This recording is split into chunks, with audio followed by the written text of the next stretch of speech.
Lots of news in the NHL to get to today, and also we'll start talking about the blue line a little bit for the upcoming season, and also what we saw last season: Rasmus Dahlin and Henri Jokiharju. We're starting with the big guns on the back end here on the Locked On Sabres podcast with Joe DiBiase and Jordan Hanskin.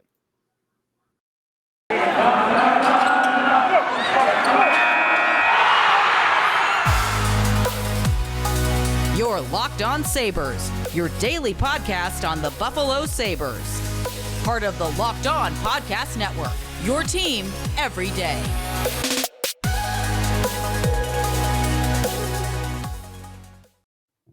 Thanks for making Locked On Sabres your first listen every day. We're brought to you today by BetOnline. BetOnline has you covered this season with more props, odds, and lines than ever before. BetOnline, where the game starts. Joe DiBiase at Sneaky Joe Sports, joined as always by Jordan Hanskin at JR Hanskin, rocking the Bills hat today. Got to represent. It's been a fun little summer here, right? There's not a lot going on though in Buffalo sports overall. No, yeah, this is like, I feel this way with, I think good teams are not as interesting as not good teams. Oh, sure. Usually, like, I think, like, so, like, the Bills are at their, theoretically, their least interesting, even though they might have their best team in the history of the franchise. Because you know they're going to be good. And it gets interesting come January, right? Sure. Like, I mean, we're racing for the bye, but like the regular season itself is not interesting compared to the Sabres. Whereas, like, I think their Sabres offseason is fascinating. Sure. But we're in the waiting time right now, which stinks. Like, we're getting like theories. Oh, they're gonna get Subban. They're gonna get this guy, and it's all like, it's all conjecture. And it's just like, oh, that makes sense. That makes a lot of sense, but we're not there yet. Which is annoying, but I'm excited for July and what the offseason is going to bring. But it is kind of boring right now. Stanley Cup looks like it's going to be a great series. You're happy, right? That even if you're rooting for Colorado, I think everybody is collectively an exhale of, okay, we're going to get a series and Colorado's not just going to steamroll them. Yeah, so my interesting thing about this is my brother bet on Colorado in mid-season to win the Cup. And he's wondering, we were having a debate on when he should hedge. Like, when would it be most opportune to hedge? Yeah. And he was saying that he was going to do it after game 2 if the Lightning were down 2. I think you got to ride. It's too late. I would have maybe done it after, sometime in the conference finals, maybe I would have done it. I feel like at this point, you got to think they're going to win it all. So you just got to ride it out. I know. I was telling him to wait till game 7 or wait until the Lightning have a chance to win in a game. Like, they could win it in a cup. Like, they could win the Cup that day. Yeah. Because if you truly believe Colorado's going to win, you don't want to hedge. And you don't want to hedge and then you lose your maximum output. And the way it was looking like Colorado could win in 5. They still could win in 5. So it's But I do think, like, if the Avs somehow went down 3-2, I think you have to hedge that. What would you do about right now? Would you predict in 6? You'd still be on Colorado if you got even odds on everything. You'd probably pick Colorado. Part of me thinks in 6. Part of me thinks the Lightning are going to win. Wow, Have they solved them? They just smoke. They won't die. They won't die. I heard a joke today that if you kill John Cooper, you better be sure to go to the funeral and kill him again. Because the Lightning just won't die ever. I love the quote from Cooper where he's just like, game 1s are always our worst because we don't see their tendencies, and then they figure them out and they're like, oh, now we have him. Like, he's out. He's given himself the credit there with that quote, saying, I just need a little time to coach him. He is an awesome coach, though. Yeah. Do you think that he'll go down? He might go down as one of the best ever. I think a lot of people on that team should go down as one of the best ever. I think the guy that's not even there anymore, Steve Yzerman, should go down as one of the best GMs ever. I think Cooper should go down as one of the best coaches ever. And I think a third cup, if they're able to do it, which is still, it's plus odds right now, Stamkos, I Kucherov, don't think of Vasilevsky, Stamkos that Hedman. way, though. Do you think of Stamkos that way? I don't, but shouldn't we? Like, shouldn't we? He Championship doesn't DNA, play all that captain much. guy. He doesn't play all that much of these like games. I felt like how many Stanley Cup games, how many playoff games he missed in the past? There was the one year where he came back. I think actually he only played the one game and he scored on his first shift in the finals. That was legendary. That was maybe the first one against who was that? Who was that against? Was that against? I don't know. I don't have it. But no, shouldn't he get that credit? I mean, he was with them among for like two. the dynasty captains, right? So it's like, what is it? Like Mike Bossy, like. How about Taze? Shouldn't he be above Taze all time? If he's gonna have the same amount of cups and he's a better player regular season. That is undoubtedly true. Yeah. I think that's fine. Like, I don't know. Yeah, it's interesting. I mean, he's a Hall of Famer, right? Stamkos. Oh, for that's for sure. Yeah. So all four of those guys. Yeah. Okay. Like Hedman is how close is he to being the best defenseman of this generation? Ooh. Like who's on our list? Is it like Chris Letang? Is it like Letang? Is Chara too old for this? Chara? Is Chara the previous generation? Chara's good. Like the Blackhawks, I felt like it was like a group, right? Like Keith and Seabrook were great, but like it was the whole unit. He might be there. He might be there, honestly. You're right, by the way. Stamkos missed all but 2 minutes and 47 seconds of the Dallas finals. But in the 2 minutes and 47 seconds he played in that series, he did score a goal. In an important one, I think. But he didn't play the series. Then the next year against Montreal, he did play the whole series. And then this year, obviously, against Colorado, he's played the whole series. So, yeah, 2-time Stanley Cup, and that's if they win it. So he has one to his name right now as being on the ice as the captain. But the championship DNA leadership type of credit that like Jonathan Taze gets, I don't know, should we assign that to Stamkos? My wonder on that actually, Jordan, has been, I wonder if his style hurts his reputation in that regard. Because when you think of like the great leaders of NHL history, you don't think of pure goal scorers. And like that's Stamkos' game. Like he's a pure goal scorer. I agree. I think that definitely hurts him. Like all these captains, you have Taze, you have Bergeron, one of the best like defensive forwards of Selke guys. Even Ryan O'Reilly's like that, right? Like Ryan O'Reilly was like a defensive guy. Dustin Brown when he was the captain of the Kings, like it's you're right. Like the only one I can think of is Ovechkin. That fits that, but Ovechkin's like a stat stuffer extraordinaire. So it's I don't think Stamkos is Ovechkin level, but he is like he's leading a dynasty team, and I think that matters. I found it interesting his comments after the game where they got clobbered. He's like, "This is in our team's DNA." It's like, kind of how would you know? Right. You miss a lot of games, but I think that's it's going to be a great Cup final because the Avs are the better team, but the Lightning, they're just if you gotta. This is one of those. If you want to be the best, you got to beat the best at their best type series. Which I think it might end up. I hope it goes 7 because I think it could end up as one of the best. Like one of those matchups you look back 20 years down the line, it's like what a great series that was. Yeah, because it's rare in hockey where you get the two best. That's for sure. Heck, Montreal played last year. Yeah, right. This is it's so much better than last year. And this is what you want every year. It's like, this is the matchup I want.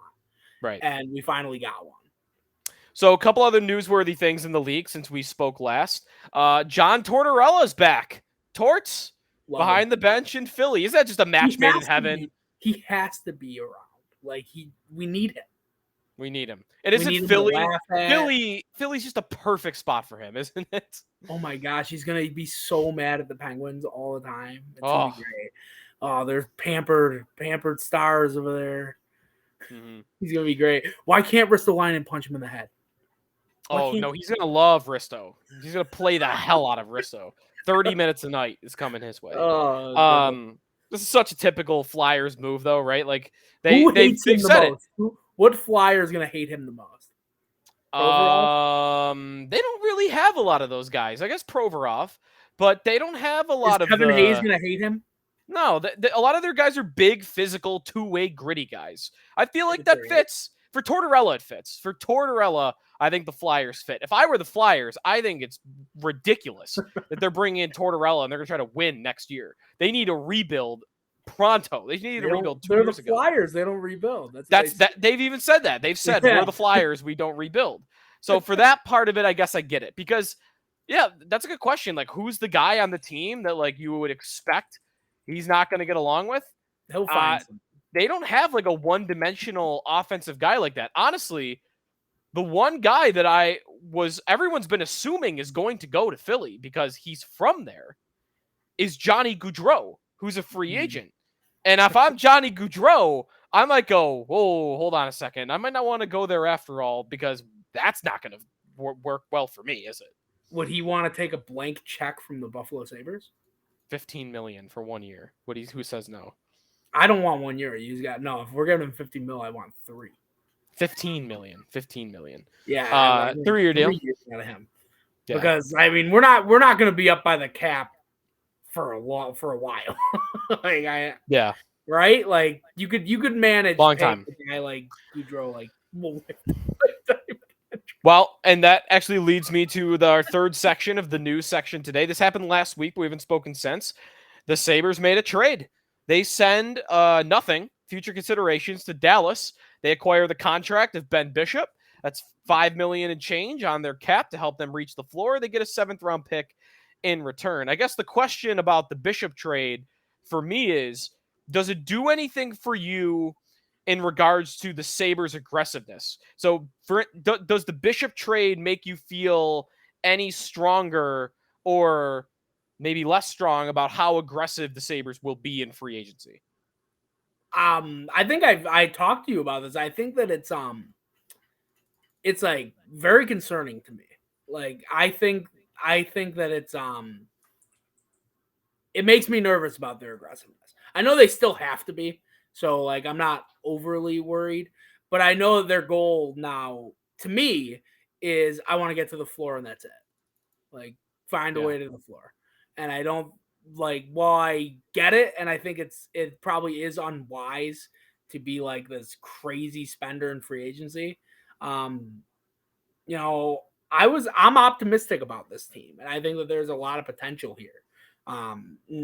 Now a lot of things have to go right for that to come to fruition. But I do think that they have an opportunity.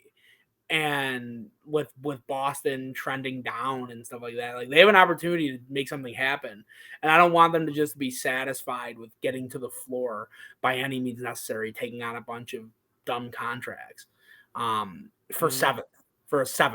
I think that's ridiculous. Now, if you want to take Shea Weber's and get a first, then yeah, I'll do that. Or or a second. Like sign me up for that. But it's like I found this trade to be pointless. Like I thought it was just very, very useless and all it did is get us closer to the floor without getting a player to help us. And I don't want them to make a massive habit of doing that. Even though I get it. I do get it. I think the reason why the price was so low, and you've seen this with other trades, like the Coyotes have done this a billion times where they trade for a guy to help them reach the floor. And often the guys you see go for a heavy price, like Andrew Ladd, for instance, are the guys that can still play. The guys that, if you do want to, then Bishop's a 1-year deal, so he doesn't fit this perfectly.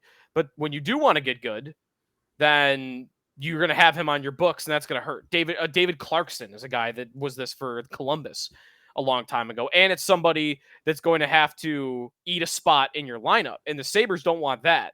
The guys that, might cost a second round or get you a second round pick are the guys that can't go on long-term injured reserve and they have to be on your team. And I don't want that if I'm the Sabres. I would rather, if they're going to take on cap dumps, I'd almost say screw the second round pick. I want the roster spot. I'd rather have the guys that aren't going to play. And to me, that's Bishop. It's helping you get to the cap floor. And we'll see. I am only saying this though with the idea that they're still going to make moves in free agency. That if they're still going to try to sign a PK Subban or Ethan Bear from Philadelphia or New Jersey, who is going to become available now, right shot defenseman, or Jack Campbell. I want them to do that. If this means they're not going to do that, then I don't like it. But if they're going to chase those guys and they are going to strike out, then they're going to need to add salary. And I think it's more important for me to make sure you're adding salary with guys that aren't taking spots away from the kids than worrying about I'm getting a second or a third round pick back. So that's where I'm at with the Bishop trade. Did they get what they should have? Absolutely not. But the use, I would think, is you're accomplishing two things. You're helping yourself reach the cap floor without eating up a roster spot for like Luukkonen, for instance. Yeah, I think that's probably right. I'm probably like a little bit too like gun shy with it. But let's do the math now. Like, I don't want the habit. I don't like the idea of just being like, let's just take on $21 million of people that like are never going to play hockey again. Yeah, but let's do the math now real quick. So they have $15 million in space, give or take. The floor is going to be $61 million, and that's with the Bishop contract. They have Victor Olofsson to pay. It's going to be like $5 million ish. And then they've got like 3 or 4 entry-level contracts that they'll need to put in the lineup. Jack Quinn, if we count him, that's $1 million. Peterka's $1 million. Bryson or Casey Fitzgerald is $1 million. So they're going to end up with like $7 million still, $6-7 million that they need to spend, at least by the simple math of it. Maybe the number is a little bit less than that. And they could spend really as much as they want. $7 million. I'm not ruling out they chase someone in free agency because they still have to sign at least one guy. I think that's of a decent size contract. I just want to say I'm not ruling out, or I'm not saying the Sabres will do nothing. I don't think they'll do nothing because I don't think the math works to do nothing. I think you still have to do at least one thing, and we could debate whether that should be goalie, whether that should be right shot defenseman, or like another centerman. But they're going to do at least one thing. I'm very confident of that in free agency. One thing, at least. Okay. I mean, I think, though, they could get a 1 forward, 1 defenseman, and 1 goalie. They still be like 30 mil below the cap. Yes. And right. Be a competitive hockey team. Like, I think if they could be smart with this and spend more than probably anybody else in free agency, and still really bolster their chances to take the Bruins playoff spot. Yes. Like I think like if you told me they signed Jack Campbell, PK Subban, and Andre Burakovsky, I would say like the Sabres look like pretty close to a playoff team if all those hit. And they don't even need to hit that well. They just have to be like a little bit, maybe like Burakovsky just needs to be the same, and Subban and Campbell just need to be maybe a little bit better than what they were. Sure. Okay, let's move on past that. Lots of time to talk free agency. Free agency, by the way, is July 13th. So we have the draft on July 7th, and then free agency July 13th. So it is approaching. We'll talk plenty more about that. Talk about the blue line a little bit when we come back, though. Look back on the seasons that were for Rasmus Dahlin and Henri Jokiharju, and look ahead with maybe 2 of the most important young defensemen for Buffalo. That's coming up here on the Locked On Sabres podcast. As always, we are brought to you by BetOnline, betonline.net, your number one source for all your betting needs and sports info, latest sports developments. There's Stanley Cup odds. You could bet the Sabres at plus 10,000 to win the Stanley Cup. Same odds as the Blackhawks and the Red Wings. That's available for you. There's no more NHL Awards props because that happened today or yesterday. So that's out. But a lot of football betting. You could bet on the Bills. I was looking today. Bills exact Super Bowl matchup. I kind of like the Eagles for that. Not just because my brother's an Eagles fan. That's because the odds are astronomical. But we'll talk about that another time. We don't have time on the podcast right now. But anyways, you could bet that if you wanted to. BetOnline.net. Check it out. All your sports wagering information. BetOnline, where the game starts. Jody Biasi, Jordan Hanskin on the Locked On Sabres podcast. Been running through the roster and what they did last year and looking ahead to what they're going to do next year, or we think they're going to do. We've done all the forwards. Let's get to the blue line. Start on the right side, Henri Jokiharju, and then we'll get to Rasmus Dahlin on today's show. Jokiharju, that is maybe one of the more disappointing stories of the 2021-2022 season in terms of a team that saw almost everybody take steps forward, but Jokiharju seemingly took a step back. Now, partially that was probably because the quality of matchup, the quality of opponent that he saw skyrocketed. With Risto gone, he went from playing the other team's second or third lines to he was playing the other team's top line almost on a nightly basis. And he didn't handle it great, but I guess that's an excuse for why he didn't handle it great. So where are we at? Where are you at with Jokiharju? Where I would at in a quick summary before I let you go is I was very optimistic and very hopeful that he was a top pair defenseman after his first season with the Sabres. And now I'm still hopeful, but I'm more reserved in my expectations. Okay. I think that comparing to his stats, like statistically, he's about a little bit better.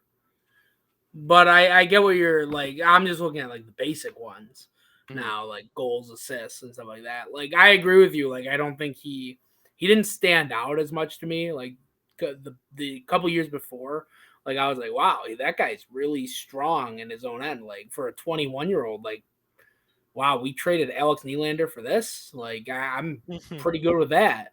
But yeah, like I think I would call last year kind of forgettable. If I had to put it in a word, I don't think he's that bad. Like I think he still could be, like Dahlin's guy or Owen Power's like pair. Mm-hmm. I don't think that that's totally unreasonable for him, but yeah, like could there be a right-handed shot that's better? Yes. But like, but is for you, excuse me, for you. Is he one of the two top four right shot defensemen going forward? I would say yes. Yeah, I think he is. Okay. He's 23. He's young. He's still young. He's very young. So I wanted to like add that for context too. Like I think that there's still room to grow. And I think you're right. Like I think that might have been like wow, they're asking a lot more of him. There's gonna be growing pains with that. That's what I'm hoping. I think that if anything that the Sabres have been decent at lately is like developing. Like especially with Granato, like I think a lot of guys took strides under Granato. And Jokiharju might have been one of those guys that maybe he's like, oh yeah, I'm good. Like I don't need to work on much. And then this year came and he's like, oh, I got to get a lot better. So like I'm not expecting a Tage Thompson leap. But I do think that there's a chance that he could be like they'd say, all right, Henri, you got to work on this, and this. And I don't think he doesn't seem to me like the type of guy that's going to be like, I don't need to do that. I'm good. He seems like the type of guy that would be ready to put the work in and get better, because I think what Tage Thompson has shown, which makes me always like far more optimistic about this stuff, is that like you can just get better at age 23 or 22. Like it is totally fair. Even if you played in the NHL for 4 years, like you could easily improve your game by putting the work in. So nobody's a finished product at that age, and I think that he can get better. I like him as one of their top four right shot defensemen also. I guess that's a little bit dependent on if they do plan to bring in a Subban type guy, because that could push him to the third pair if Dahlin's going to continue to play on the right side, on his offside. And I like that idea. I like Dahlin continuing to play on his offside. So if they do that and they sign Subban, then suddenly your top four is Samuelsson, Dahlin, Power, and Subban, or someone like Subban, Ethan Bear, whoever. And that wouldn't be a terrible thing, because Jokiharju, I think, at this stage should probably be in the bottom four, playing less than 20 minutes a night. Last year, man, like the advanced numbers, they were not good. I mean, the wins above replacement, his WAR percentage was near 0%. The expected goals for went down from 49% his first season with the Sabres to 47 2 years ago, and then 45 last year. But he is still young. I like the passing ability that he has. It's his number one quality. Which is good to have in today's NHL, is that tape to tape pass through the neutral zone. I still think he possesses that ability. He's never going to wow you physically or with offense, but I think just a steady Eddie defenseman that plays 17 to 20 minutes a night is still something I would like to count on from him going forward. But his role next year, I think, will be dependent on whether or not the Sabres bring in a higher profile player on the right side of the blue line. So that's Nhl Awards. We'll take a timeout, talk a little bit about Rasmus Dahlin. We talk about him all the time. So we'll just do a quick synopsis of him when we come back before we wrap things up here on Locked On Sabres. Want to encourage you. Actually, we have an important favor to ask you. We put together a survey so we can learn more about listeners like you and make your favorite Locked On podcast even better. It's the opportunity to tell us what you like and don't like about Locked On Podcast. Go to lockedonpodcast.com/survey right now to get started. It won't take very long, and everyone that completes the survey can qualify for a chance to win one of 10 $100 Ticketmaster gift cards. To take our audience survey, go to lockedonpodcast.com/survey. Thanks for the help. Jody Biasi, Jordan Hanskin, back here on the Locked On Sabres podcast. Check us out anywhere you may be listening, including watch us on YouTube. Hit that like and subscribe button. Rasmus Dahlin. We talked a lot about him. This is the fun part of the show today because he had a great season, a giant step forward.